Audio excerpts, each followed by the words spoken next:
You won't believe my hospital experience today. This boy, always smiling away at awkwardness, acted like he'd seen an alien. He was so cautious with his comfort that I almost nicknamed him the Master of Comfort.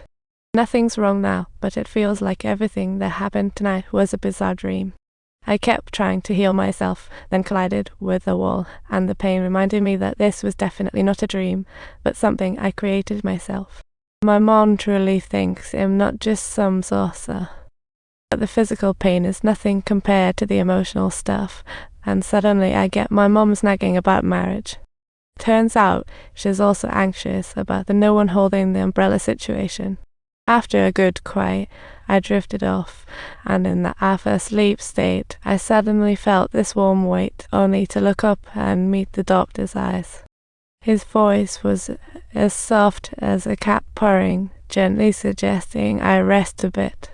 Apparently, he was my night watchman, and I felt a pang of emotion, so I told him to go home and rest. In the end, he nodded and left, but the doctor insisted on giving me a ride home. Upon returning downstairs, he asked again about our relationship. Honestly, the doctor is quite the perfect marriage material. He's mature and stable, could offer me a cozy home and take care of me when I'm sick, not to mention the financial security. But being suitable doesn't mean I feel sparks. Being with him is just like reading a perfect health report with no red flags. But something is missing. I suddenly thought of that boy whose eyes shine like the sun, filled with sincerity and passion. Meanwhile, the doctor's gaze is like lukewarm water, neither hot nor cold, never going to make my heart race. After all these years fighting in the workplace, I really don't need anyone to give me a sense of security. The confidence I've built is more than enough. It's not that demonstrable.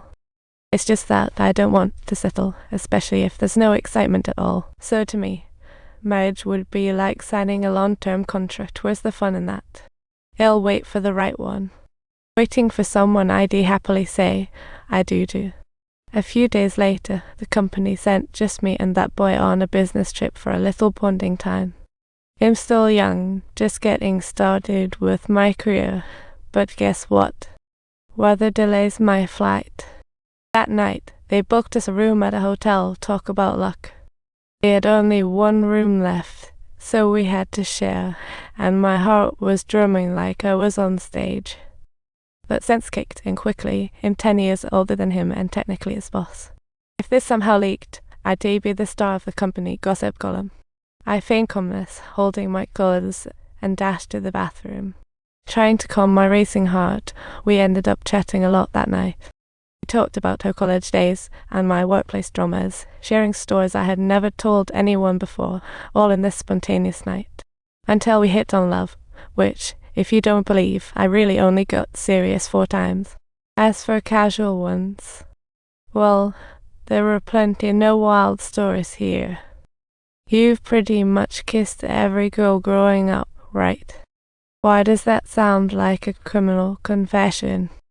I'd better issue a warning surrender now. Good thing the weapons haven't been removed. I was just kidding. You really gave me a scare. I thought you had brought some weapons, but no, it's just the talk too much syndrome.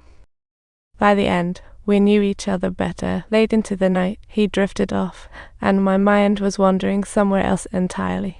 While he slept soundly, here I was feeling utterly awkward, just staring at this peaceful version of him. How bizarre. Sane tough as nails director in Daylight now resembled a high school girl crushing on a classmate. As days passed, we never mentioned that night again. It felt like our bond grew closer. Until one day at work, I spotted the girl chatting with him, and my heart sank like a lead balloon. That's when I realized I was genuinely in love with him, hidden deep within. I hadn't even managed to blurt out the simplest line, I like you. I like you. The next evening, while working overtime, I asked about the confession he received, but I got the reply that had rejected that girl, which made my heart flip like crazy. Even my breathing felt delicate then. I took a deep breath and bravely blurted out, I like you. I really like you, Marcel. Do you like me too? His gaze made my throat tighten. Before I got his answer, the lights went out and darkness consumed us, jolting me back to reality. I dashed into the safety zone in panic, with everything I wanted to say cut off. Wait for me to finish. What did you want to say? I like you too. Hearing Marseille's response made my heart skip a beat. Then it hit me. This is what being like feels like.